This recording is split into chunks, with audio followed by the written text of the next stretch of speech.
हिम्मत करके अगला प्रीलिम्स दिया, 2018 का प्री एग्ज़ाम दिया और उस समय मैं प्री में भी फेल हो गई। जब तक सिलेक्शन नहीं होगा, जब तक अपने पैरों पर खड़ी नहीं हो जाओगी प्रिया, तब तक शादी और इन सब चीज़ों के बारे में बिल्कुल नहीं सोचना है। तुम्हें सिलेक्ट होना है, तुम्हें अफसर बनना है। मम्मी डेप्यूटी कलेक्टर बन गई। मैं डेप्यूटी कलेक्टर बन गई मम्मी। हाँ।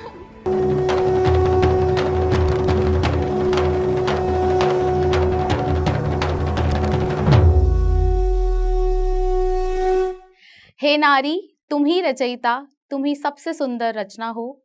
तुम मीठी सी लोरी, तुम ही मधुर सा सपना हो। तुम घर की लक्ष्मी, तुम ही घर का मुकद्दर हो। तुम आसमान छूता पर्वत और तुम ही गहरा समुद्र हो। तुम ही छाँव और तुम ही धूप हो। हे नारी, तुम दुर्गा माँ का रूप हो। हे नारी, तुम दुर्गा माँ का रूप हो। सगा जनानु सेवा जोहार। मेरा नाम प्रियंका भलावी है। मैं मध्य प्रदेश के एक ट्राइबल डिस्ट्रिक्ट बैतूल से बिलोंग करती हूँ। हाल ही में मेरा चयन मध्य प्रदेश लोक सेवा आयोग 2020 की परीक्षा में डिप्टी कलेक्टर के पद के लिए हुआ है और आज मैं यहाँ आप सभी के बीच अपनी इसी जर्नी को साझा करने के लिए आई हूँ। मेरी ये जर्नी स्टार्ट होती है उस दिन से जब मैं ये समझ पाई कि आज के समय में महिलाओं के लिए अपने पैरों पर खड़े होना कितना ज़्यादा ज़रूरी है। और ये मैं समझ पाई धीरे धीरे वक्त के साथ। ये विचार और इसकी प्रेरणा मुझे मेरी मम्मी से मिली है। मेरी फैमिली में मेरे पापा हैं जो कि प्राइमरी स्कूल में टीचर हैं। हम लोग 4 भाई बहन हैं और मेरी मम्मी हैं। मेरी ये जो जर्नी है जितनी मेरी है उतनी ही मेरी मम्मी की भी है। मैं उनके बारे में बताना चाहूँगी। मेरी मम्मी श्रीमती बीना भलावी एक हाउसवाइफ हैं और मेरे जीवन की सबसे बड़ी प्रेरणा भी वही हैं। उनकी जर्नी कुछ ऐसी रही है कि बहुत कम उम्र में उनकी शादी हो गई थी, जिसकी वजह से वो अपनी पढ़ाई पूरी नहीं कर पाईं। शादी हुई, इसके बाद 4 बच्चे हो गए। पढ़ाई पूरी नहीं हुई। शादी के 10 सालों के बाद उन्होंने दोबारा से अपनी पढ़ाई पूरी करने की कोशिश की। मुझे ध्यान है कि जब हम स्कूल जाते थे तब मम्मी भी अपनी पढ़ाई कर रही थी और हम लोगों की भी पढ़ाई करवाती थी और उन्होंने अपनी भी पढ़ाई पूरी करने की कोशिश की। लेकिन पारिवारिक ज़िम्मेदारियों के चलते वो अपनी पढ़ाई पूरी नहीं कर पाई। फिर उन्होंने जो ये सपना है वो मेरे लिए देखा, क्योंकि 4 भाई-बहनों में मेरा रुझान पढ़ाई के प्रति ज़्यादा था। तो उन्होंने मुझसे ये उम्मीदें रखी कि मैं एक दिन कुछ बनूँगी, अफ़सर बनूँगी। मुझे वो हमेशा कहती थी कि एक बड़ा अधिकारी बनना है या अफ़सर बनना है। तब मैं ये बात समझ नहीं पाती थी। धीरे-धीरे मुझे वक़्त के साथ समझ में आया। मैंने अपनी स्कूलिंग बैतूल से ही गवर्नमेंट स्कूल से कंप्लीट करी है। स्कूल के दौरान ही मैंने बहुत सी कल्चरल एक्टिविटीज़ में भी पार्टिसिपेट किया और स्कूल में मैं हमेशा स्कूल हेड रहा करती थी। और इसी समय पे मेरा रुझान एक लोक सेवा के प्रति भी रहा। इसके बाद कॉलेज में एडमिशन हुआ। कॉलेज लाइफ़ मैंने अपनी निकाली और कॉलेज में ही सेकंड ईयर के दौरान मुझे सिविल सर्विसेज़ के बारे में पता चला, क्योंकि मेरे परिवार में मेरी बुआ के बच्चे सभी सिविल सर्विसेज़ की तैयारी कर रहे थे।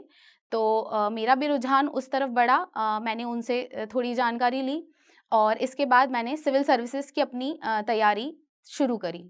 सेकंड ईयर से मैंने अपनी प्रिपरेशन स्टार्ट करी और इसी दौरान मैंने बैतूल में ही एक स्कूल में एज़ अ टीचर जॉइन किया। उस स्कूल में एज़ अ मैथ टीचर मैं 2 घंटे पढ़ाती थी और इसके बाद शाम के समय में मैं कुछ बच्चों को घर पर ट्यूशन भी पढ़ाती थी। इसी के साथ मैं अपनी तैयारी भी कर रही थी। लाइफ़ के इस फ़ेज़ के दौरान मैं सीख पाई कि महिलाओं के लिए सेल्फ रिलायंट और फाइनेंशियली इंडिपेंडेंट होना कितना ज़रूरी है। क्योंकि उस समय में मैं भी थोड़ा बहुत कुछ कमा रही थी और जो खुद कमा के अपने परिवार वालों के लिए और घर वालों के लिए कुछ करना, छोटी-मोटी चीज़ें, वो बहुत खुशी देता है। इसके बाद फाइनल ईयर कंप्लीट हुआ। फाइनल ईयर कंप्लीट होने के बाद मैंने अपना पहला अटेम्प्ट दिया और पहले ही अटेम्प्ट में मैंने अपना प्रीलिम्स एग्ज़ाम पास कर लिया था। प्रीलिम्स एग्ज़ाम पास किया, लेकिन नॉलेज की कमी होने से और मेंस की मेरी बेहतर तैयारी ना होने की वजह से मैं मेंस में फ़ेल कर गई। मेंस फ़ेल हुआ तब मैं थोड़ा सेल्फ डाउट में आ गई थी। मुझे लगा कि शायद मैंने गलत फ़ील्ड चूज़ कर ली है या फिर मुझे कुछ और भी एज़ अ करियर ऑप्शन देखना चाहिए। तब मैंने मास्टर्स के लिए अप्लाई किया और फिर मैंने एमएससी फ़िज़िक्स किया। इसके साथ ही मेरी सिविल सर्विसेज की तैयारी जारी रही, क्योंकि तब तक मेरी फैमिली में मेरी बुआ के 4 बच्चों में से सबका एक-एक करके एमपीपीएससी में सिलेक्शन हो गया था। तो उन्हें देखकर मुझे और मोटिवेशन मिला, हिम्मत भी मिली और इसके बाद मैंने दोबारा से 2017 में दोगुनी मेहनत के साथ अच्छी तैयारी करके और दोबारा से अपना अटेम्प्ट दिया। मैंने बहुत मेहनत करी, प्रीलिम्स का एग्ज़ाम दिया और 2017 का प्री एग्ज़ाम मैंने पास कर लिया और मेंस की भी मैंने पिछले मेंस से बेहतर तैयारी करी थी। तो मैं बहुत ज़्यादा कॉन्फिडेंट थी कि इस बार मेरा मेंस निकल जाएगा। 28 सितंबर 2017 मेरा जन्मदिन था उस दिन। उसी दिन शाम के समय में 2017 मेंस का रिज़ल्ट आया और उस मेंस के एग्ज़ाम में मैं फ़ेल हो गई। उस समय मैं बहुत ज़्यादा टूट गई थी। मुझे कुछ समझ नहीं आ रहा था कि क्या करना है, इस फेलियर को कैसे एक्सेप्ट करना है और इतनी सारी जो उम्मीदें हैं सबकी मुझसे, उसको कैसे पूरा करना है। और मेरी मम्मी का एक सपना, जो कि मेरा सपना भी अब बन गया था कि अफ़सर बनना है या एक अधिकारी बनना है, मुझे वो टूटता हुआ नज़र आ रहा था। तब मैं कुछ समझ नहीं पा रही थी। फिर मैंने जैसे-तैसे हिम्मत करके अगला प्रीलिम्स दिया, 2018 का प्री एग्ज़ाम दिया और उस समय मैं प्री में भी फ़ेल हो गई। ये मेरी लाइफ़ का बहुत मुश्किल फ़ेज़ था। मैं कुछ समझ नहीं पा रही थी कि क्या करना है। मैंने खुद से सारी उम्मीदें खो दी थी। बहुत लोगों के ताने भी सुने। साथ वाले लोग भी कहते थे कि अब तो प्री ही एग्ज़ाम नहीं निकल रहा है। बहुत से लोगों ने मुझ पे क्वेश्चन किया और घरवालों पर भी किया। सबका ये कहना था कि लड़कियों को इतना क्यों पढ़ा रहे हो और शादी कर देनी चाहिए। तो इस तरीके के फ़ेज़ मेरी लाइफ़ में आए। फेलियर के साथ-साथ मुझे इन सब चीज़ों को भी डील करना था। लेकिन मेरी मम्मी ने इस चीज़ में मेरा बहुत ज़्यादा सपोर्ट किया। वो मुझ तक कोई बात आने ही नहीं देती थी, वो अपने से डील कर लेती थी, अपने से परिवार वालों की भी बातें सुन लेती थी और हमेशा मुझे सपोर्ट करती थी कि जब तक सिलेक्शन नहीं होगा, जब तक अपने पैरों पर खड़ी नहीं हो जाओगी प्रिया, तब तक शादी और इन सब चीज़ों के बारे में बिल्कुल नहीं सोचना है। तुम्हें सिलेक्ट होना है, तुम्हें अफ़सर बनना है, उसके बाद ही तुम लाइफ़ में अपने डिसीज़न्स लेना। उन्होंने कृष्ण जैसे एक सारथी की तरह मेरी इस जर्नी में मेरा पूरा साथ दिया, एक दोस्त की तरह मुझे समझाया और उन्होंने मुझे ये बात सिखाई कि असफलता के जो दिन होते हैं और जीत का जश्न होता है, इसके बीच का जो समय होता है, उस समय में हमको हर दिन अपने आप से लड़ना होता है। हर दिन दोगुनी मेहनत करनी होती है, मुश्किलों का सामना करना होता है। लेकिन एक दिन ऐसा आता है, जिस दिन आपकी सारी परेशानियों पे विराम लग जाता है, आपकी सारे संघर्षों का परिणाम आपको सामने दिखने लगता है। तो उस दिन तक आपको हार नहीं माननी है, तब तक मेहनत करनी है और एक दिन ज़रूर ऐसा आएगा जिस दिन तुम मुझे फ़ोन करके बताओगी कि मम्मी मैं अफ़सर बन गई। इसके बाद मैंने मेरी मम्मी के सहारे से ही इस फ़ेज़ को पार किया और अगला ही अटेम्प्ट मैंने 2019 का तैयारी के साथ दिया। 2019 में मैंने प्री का एग्ज़ाम दिया, प्री एग्ज़ाम मैंने पास किया। फिर मैंने 2019 का मेंस का एग्ज़ाम दिया और ये मेरा पहला मेंस था जो मैंने क्लियर किया। 2019 और 20 का एग्ज़ाम मैं दे चुकी थी। इंटरव्यू भी हो गया था, लेकिन रिज़ल्ट की कोई उम्मीद नहीं थी। पता नहीं था कि रिज़ल्ट आने वाला है और मैं अपने अगले मेंस के लिए प्रिपेयर कर रही थी। 9 जून शाम के समय में मैं डिनर कर रही थी। इतनी देर में मुझे मेरी एक फ्रेंड का कॉल आया और उसने मुझे कहा कि प्रियंका तुम्हारा सिलेक्शन हो गया है डिप्टी कलेक्टर के लिए। तब मैं उसकी बात पे विश्वास नहीं कर पाई। मैंने कहा कि मैं खुद से चेक करूँगी, उसके बाद बताती हूँ।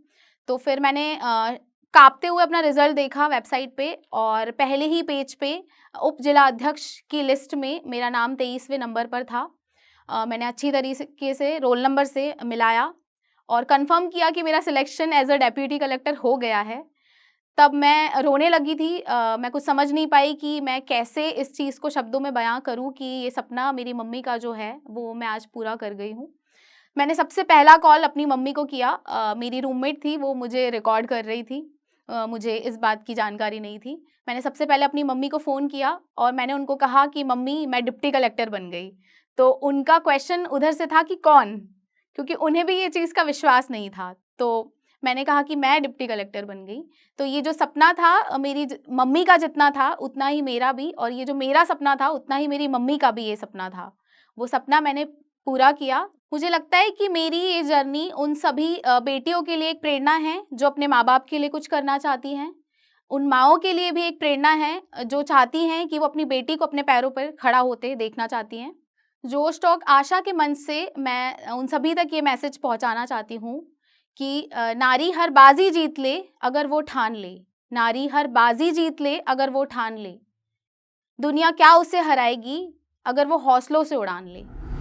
एक 21 साल की लड़की जिसके हाथ में 7 माह का बच्चा था, जिसको ये पता था कि ये मर जाएगी, फिर भी उसने भीख मांग के बेटी की शादी करोगे, ससुर है क्या तुम्हारे पास, ठीक है हम लोग चंदा लगा देंगे इसकी शादी का। एक बच्ची के लिए जो पिता आदर्श होते हैं, वो पिता मेरे लिए एक पैनिक अटैक का कारण बन गए।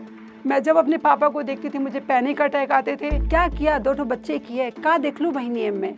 अच्छा तो उसने घर में बिठा दिया, इसीलिए शादी की थी।